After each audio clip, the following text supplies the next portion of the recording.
Middle east में जारी जंग के बीच प्रधानमंत्री मोदी ने कैबिनेट कमेटी ऑन सिक्योरिटी की बैठक बुलाई, जिसमें जंग के हालात के साथ एलपीजी पीएनजी गैस की सप्लाई की समीक्षा भी ली। पीएम मोदी ने कहा कि जमाखोरी और कालाबाजारी के खिलाफ बड़े कदम उठाए जाएं। प्रधानमंत्री ने कहा कि जनता तक सही जानकारी पहुंचाना चाहिए। सोना और चांदी की कीमतों में बड़ी गिरावट। चांदी 13,000 रुपये टूटी। सोना 1,50,375 प्रति 10 ग्राम पर हो गया। वहीं चांदी 2,30,464 प्रति किलो पर चल रही है। दिल्ली में आज हो सकती है बारिश। मध्य प्रदेश राजस्थान में गिरेंगे ओले। आईएमडी ने दिल्ली एनसीआर में बारिश का अलर्ट जारी किया। पश्चिमी विक्षोभ के कारण मध्य प्रदेश और राजस्थान में ओले गिरने की संभावना जताई गई। वहीं हिमाचल में बर्फबारी के आसार हैं। यूपीआई का जलवा जारी। साल भर में हुए 300 लाख करोड़ से ज़्यादा के लेन देन।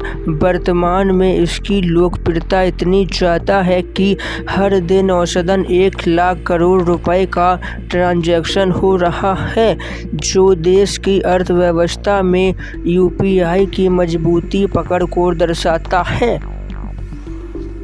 कांग्रेस सांसद राहुल गांधी ने कहा, मोदी और अडानी दोनों एक ही चीज़ हैं। आप यह जानते हैं और डोनाल्ड ट्रंप भी यह जानते हैं। इसीलिए उन्होंने फ़ोन उठाया और मोदी से कहा कि आप इजराइल जाइए, और मोदी सीधे इजराइल चले गए। ट्रंप ने कहा कि आप यूएस डील पर साइन करें, और मोदी ने यूएस डील पर साइन भी कर दिया। इसीलिए मैंने जब संसद में भाषण दिया, अडानी का मुद्दा उठाया, तो मोदी संसद से भाग खड़े हुए।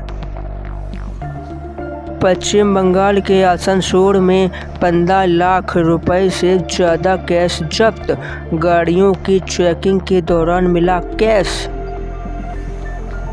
रक्षा मंत्रालय ने 2025 और 2026 के लिए 1,86,000 करोड़ के बजट का पूरा इस्तेमाल होने की बात कही।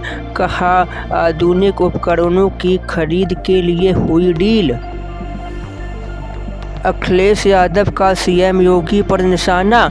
कहा, सीएम योगी ने अपने समय में लखनऊ के मेट्रो के संचालन का झूठा दावा किया। गुजरात में 26 अप्रैल को निकाय चुनाव के लिए मतदान। 34 जिलों में एक चरण में नगर पालिका, जिला, तालुका पंचायत के लिए होंगे चुनाव। गोवा के पोंडा में आम आदमी पार्टी की परिवर्तन सभा हुई, जिसमें अरविंद केजरीवाल ने सभा को संबोधित किया। कहा, 14 साल में बीजेपी सरकार ने गोवा को लूटने के अलावा और कुछ नहीं किया। वाराणसी में दीवारों पर थूकने और पोस्टर लगाने पर होगी सख्त कार्रवाई। नगर निगम की टीम लगाएंगी भारी भरकम जुर्माना। बिहार के कटिहार में बाजार में लगी आग। आसपास की कई दुकानें आग की चपेट में आईं। फायर ब्रिगेड की गाड़ी देर से पहुंचने पर लोगों में आक्रोश। सूरत में रस्सी बनाने वाली कंपनी में लगी भीषण आग। लाखों रुपए का सामान हुआ खाक। दमकल के 8 गाड़ियों ने पाया आग पर काबू। अब बच्चे बनेंगे एआई एक्सपर्ट। सीबीएसई ने क्लास 3 से 8 के लिए लॉन्च किया न्यू मॉडल। 2026 और 2027 सत्र से होंगे लागू। बंगाल चुनाव से पहले सियासी तनातनी बढ़ने लगी। ममता बनर्जी का बीजेपी पर समाज को बांटने का आरोप, जिस पर केंद्रीय मंत्री गिरिराज सिंह ने पलटवार करते हुए कहा, अब नहीं चलेगा मुख्यमंत्री का इमोशनल ब्लैकमेल। पश्चिम बंगाल एसआईआर की रफ्तार से सुप्रीम कोर्ट संतुष्ट है। 7 अप्रैल को अब अंतिम मतदान सूची तय हो सकती है। महाराष्ट्र सरकार ने पीएनजी को अत्यावश्यक सेवा घोषित की। गैस पाइपलाइन के लिए एनओसी की जरूरत अब खत्म हो गई। आवेदकों को 24 घंटे में मिलेगी मंजूरी। पंजाब हरियाणा के कई जिलों में बारिश के साथ जमकर ओले गिरे। कई एकड़ की फसल बर्बाद हो चुकी। किसानों को काफ़ी आर्थिक नुकसान हुआ।